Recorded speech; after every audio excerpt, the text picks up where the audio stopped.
Olá, educadores! Eu sou Leíse Maciel, professora de Língua Portuguesa, Produção Textual e Teatro.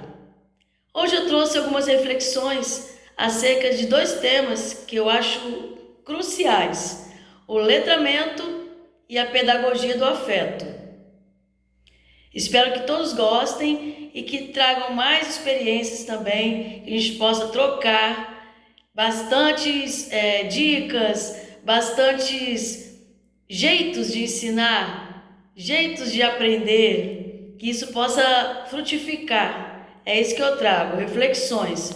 Vamos iniciar agora as nossas reflexões, o nosso estudo. Digo nosso porque também me coloco no lugar de quem estuda, de quem busca sempre conhecimento, nunca estamos prontos, sempre temos algo a aprender.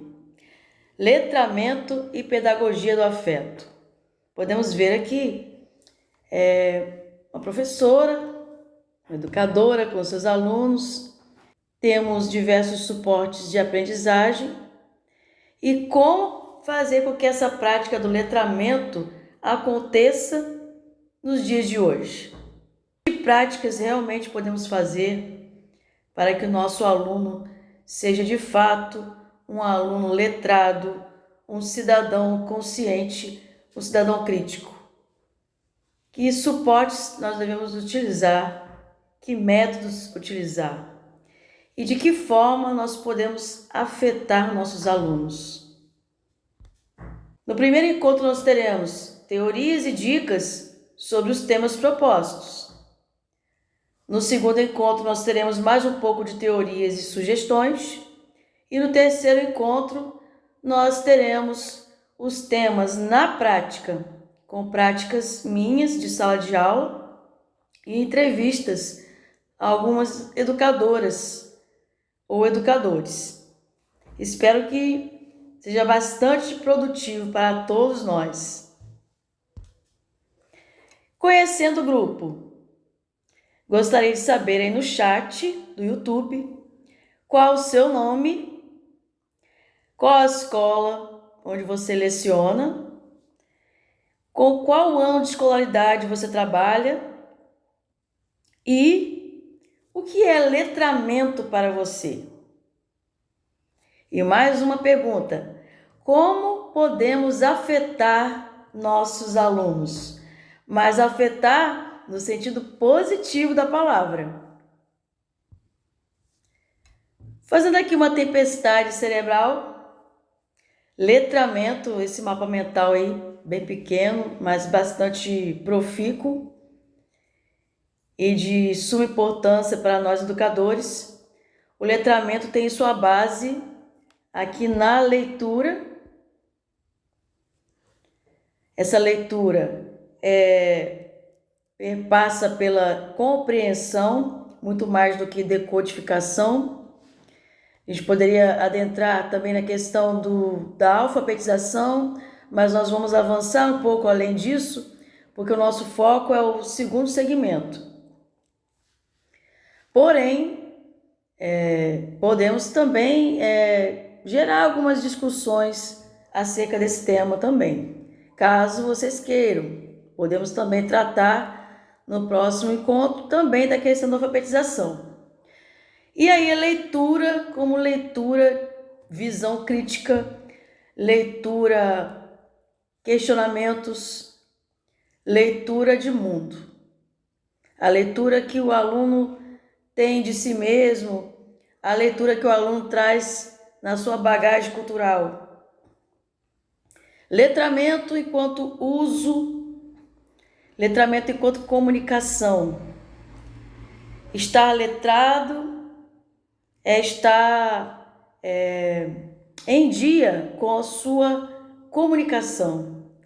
É fazer da língua o seu uso, fazer da língua algo útil, não meramente uma avaliação, uma atividade sem significado.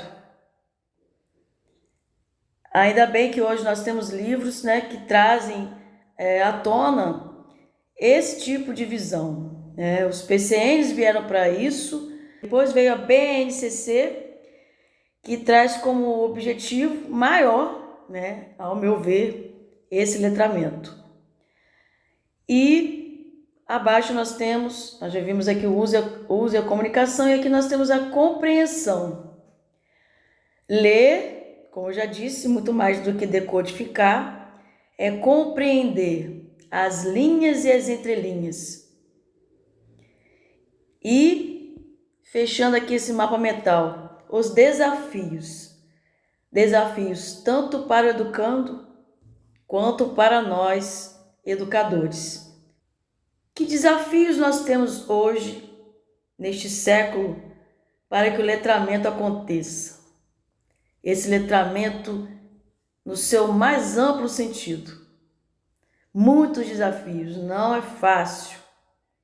Dizer que não tenho nenhuma fórmula mágica nesse curso, nenhuma dica que talvez vocês nunca tenham visto, possa ser que sim, mas eu trago estudos, eu trago reflexões para que a gente sempre esteja repensando as nossas práticas.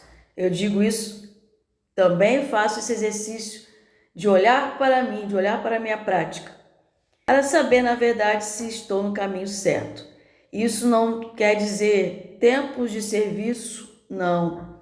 Tempo de estrada educacional, não. Vai valer muito mais o seu olhar, o meu olhar, diante de cada aluno, diante de cada turma, mais do que qualquer diploma, qualquer tempo de sala de aula.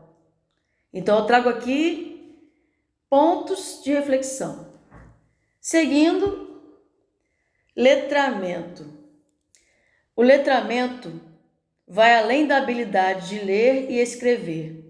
Ele inclui a compreensão, a análise e a utilização de textos e informações no cotidiano. Através do letramento, o aluno se torna capaz de interpretar criticamente o conteúdo de um texto, entendendo seu contexto e os objetivos do autor. Ele envolve saber usar essas habilidades de leitura e escrita em contextos reais para participar de forma ativa e crítica na sociedade. O objetivo do letramento visa formar cidadãos críticos capazes de se posicionar diante de questões sociais, culturais e políticas. Por exemplo, no letramento, o aluno aprende a entender e questionar o conteúdo de notícias, propagandas, livros e redes sociais. Papel do letramento crítico. O letramento crítico, dentro do ensino fundamental 2, ensina o aluno a questionar e refletir sobre a informação. Em vez de aceitar passivamente tudo que lê, o aluno aprende a buscar e interpretar diferentes perspectivas, promovendo um entendimento mais profundo do mundo ao seu redor. No letramento crítico, o aluno é encorajado a fazer perguntas como: quem escreveu o texto? Qual é o propósito deste texto? De que forma esse texto afeta o leitor? Essa prática ajuda a desenvolver autonomia e senso crítico, habilidades importantes para a vida adulta. Como podemos ver, é no dia a dia, no trabalho de sala de aula, que o letramento vai ganhando forma. Em cada pitada, em cada movimento de leitura, dentro da sala de aula, tende a haver a possibilidade do aluno perceber as nuances do texto, perceber as intenções do autor, perceber tudo que está ali por trás, né? Por dentro daquele texto. Eu digo que é entrar na casa do texto. Mas para isso, como dissemos, é preciso arregaçar as mangas, porque há muitos desafios. Para isso, nós temos de ter um jeitinho especial para lidar com os nossos alunos, que às vezes estão lá cheios de problemas, que estão tristes, que estão também alegres demais, que estão afoitos, que querem brincar ou que estão apáticos. Nós nos deparamos com diversos tipos de alunos na sala de aula. E como afetar todos eles, como fazê-los querer aprender. É um grande desafio.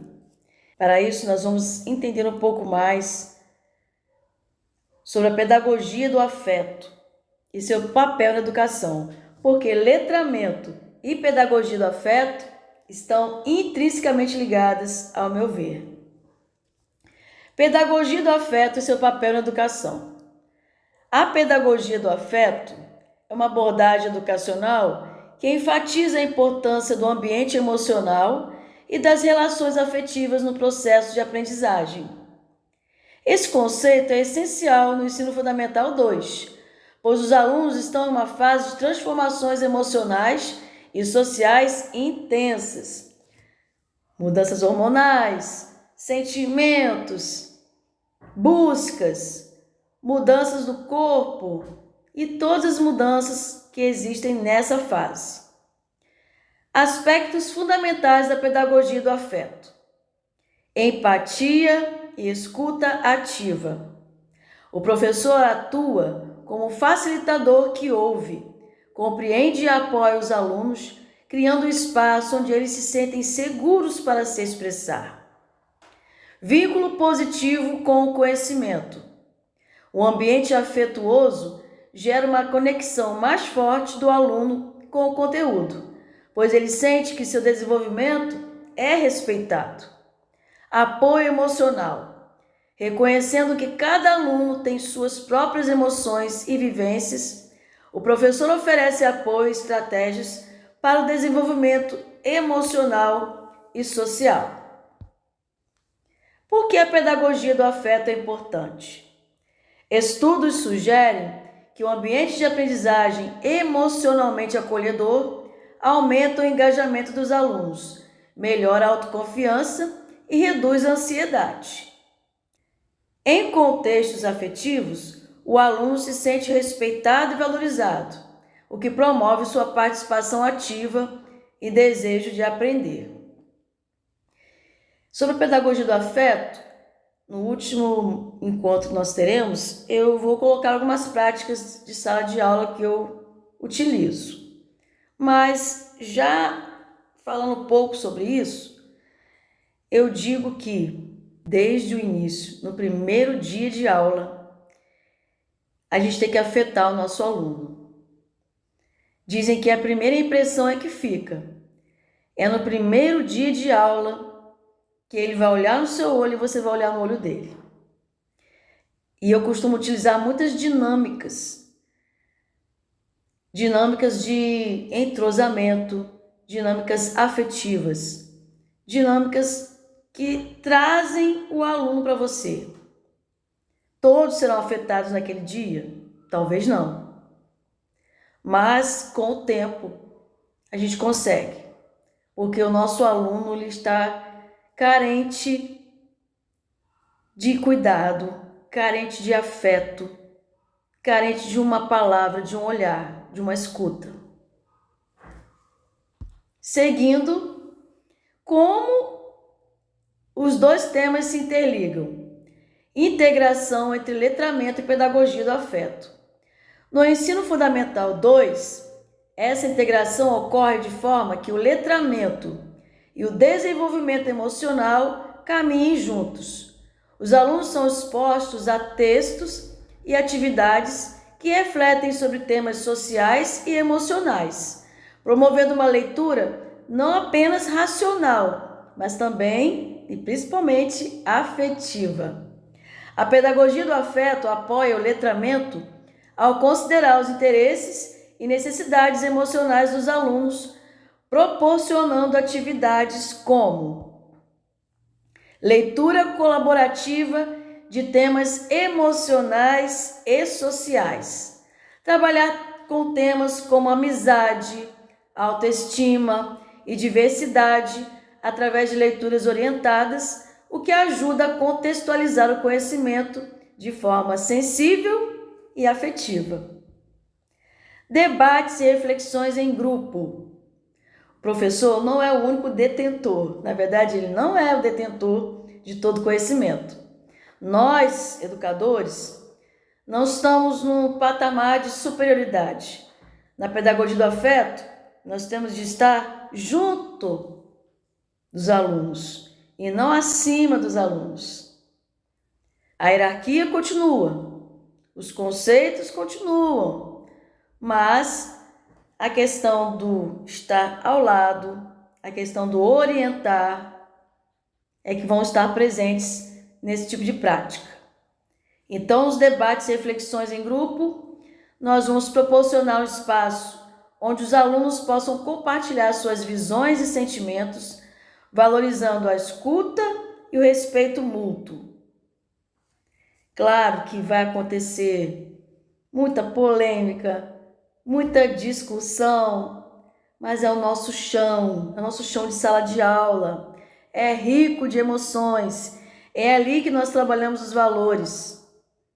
Vai dar trabalho sim, mas é tão rico, é tão prazeroso, que a gente sai assim esgotada, porém com a sensação de que fizemos algo diferente. E eu tenho certeza que vocês já fazem isso na sala de aula de vocês. Escrita pessoal reflexiva. Incentivar a produção de textos nos quais os alunos escrevem sobre suas próprias experiências, sentimentos e pontos de vista. Isso ajuda a fortalecer a identidade e promover o autoconhecimento.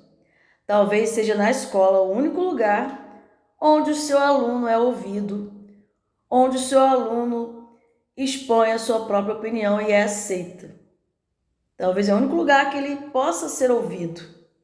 E olha o nosso papel, que importante. Referências teóricas e bibliográficas. Referências teóricas e bibliográficas. Paulo Freire, a obra Pedagogia do Oprimido de Paulo Freire é central para entender a educação crítica e o diálogo como ferramentas de transformação social. Freire propõe uma educação libertadora, oposta ao que se chama de educação bancária, onde o conhecimento é depositado nos alunos sem que eles participem ativamente. Em vez disso, Freire defende uma educação dialógica, em que o diálogo é o eixo central do aprendizado. Nesse modelo, educador e educando são parceiros no processo de descoberta e compreensão do mundo, refletindo conjuntamente sobre sua realidade e as estruturas sociais que a envolvem. A dialogicidade em Freire é essencialmente democrática, implicando que o professor não deve apenas impor conteúdos, mas dialogar a partir das vivências e contextos dos alunos. Esse método valoriza o tema gerador, uma técnica em que o aprendizado começa com questões e situações significativas para a comunidade do aluno, tornando o aprendizado relevante e engajante. A reflexão crítica e a ação ou praxis são elementos essenciais, uma vez que o conhecimento só se concretiza plenamente quando possibilita a transformação social. Consciência crítica. Freire também explora o conceito de consciência crítica e acredita que a educação é um ato político. Ele afirma que a verdadeira libertação só ocorre quando o indivíduo é capaz de reconhecer as estruturas de opressão, identificar seu papel dentro das estruturas e agir de forma consciente e autônoma para transformá-las. Assim, a pedagogia do oprimido não se limita à educação, mas é uma prática de resistência social e política.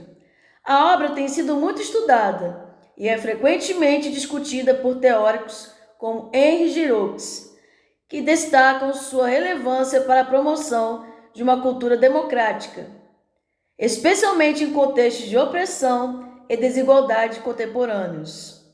Freire também destaca que o diálogo verdadeiro precisa ser fundamentado no amor e na humildade. Sem esses elementos, ele se torna um ato de imposição e não uma troca significativa.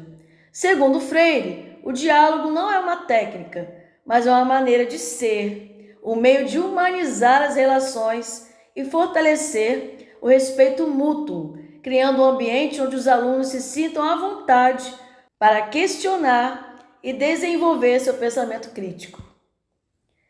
Magda Soares.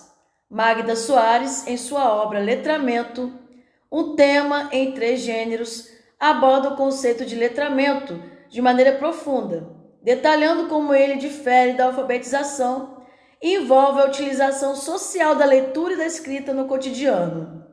O letramento, segundo Soares, está interligado ao desenvolvimento crítico e à capacidade de interpretar e transformar a realidade por meio da linguagem.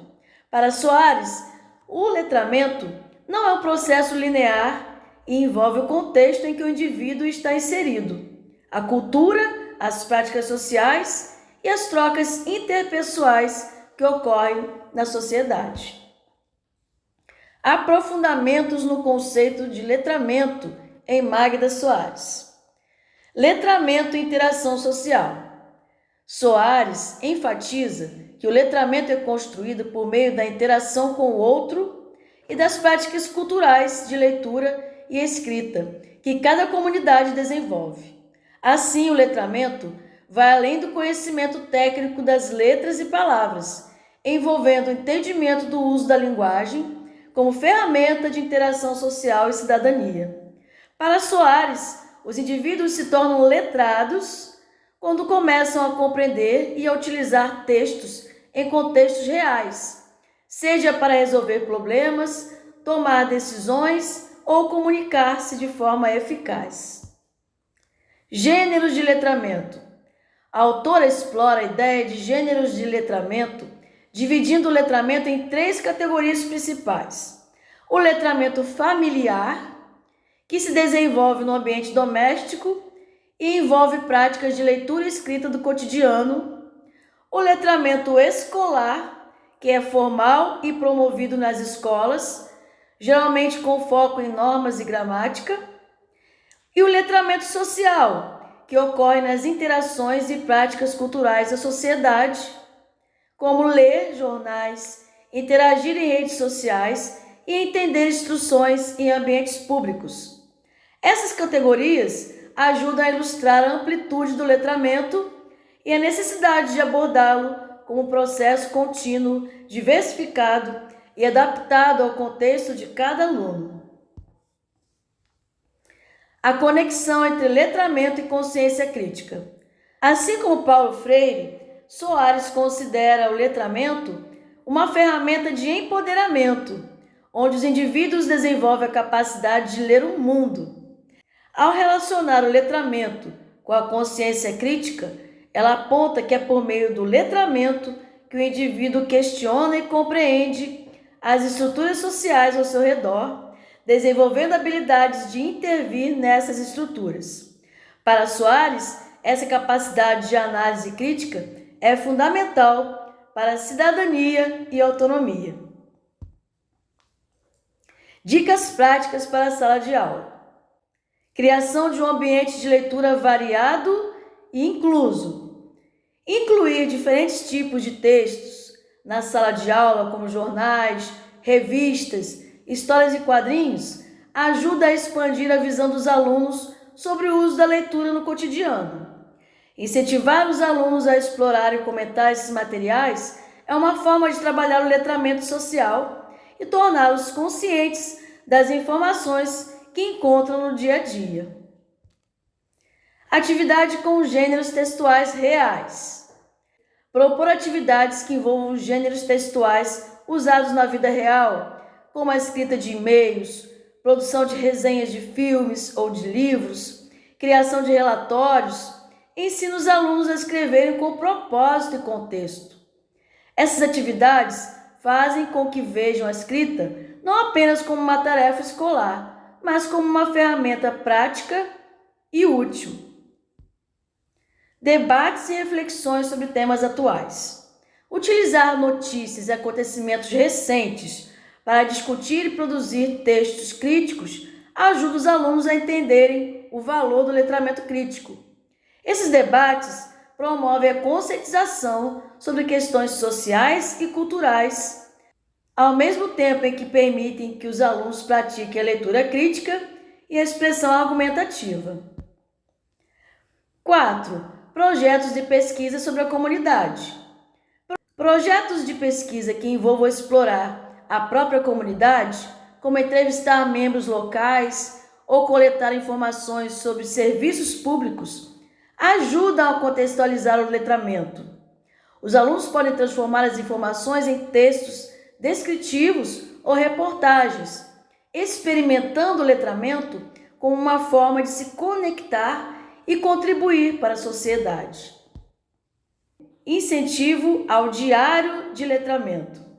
Um diário onde os alunos registram suas interações diárias com a leitura e escrita, como um anúncio que leram ou uma instrução que seguiram. Ajuda-os a tomar consciência do letramento em seu cotidiano. Essa prática fortalece a percepção de que o letramento é uma habilidade essencial e sempre presente em suas vidas. Como eu disse, eu não ia falar sobre minha prática agora, seria no último encontro, mas eu vou falar um pouquinho sobre essa prática aqui, sobre o incentivo ao diário de letramento.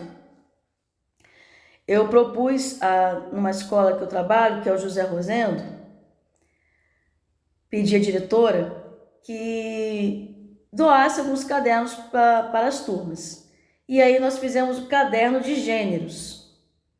O caderno de gêneros nada mais é do que o trabalho com gêneros textuais e essa interação com a leitura, com a escrita. E ao final do ano, o aluno vai ver o seu próprio crescimento na sua escrita. É como se fosse um mapa de percurso, né? Em que ele vai crescendo aos poucos, melhorando a sua escrita, desenvolvendo seu letramento.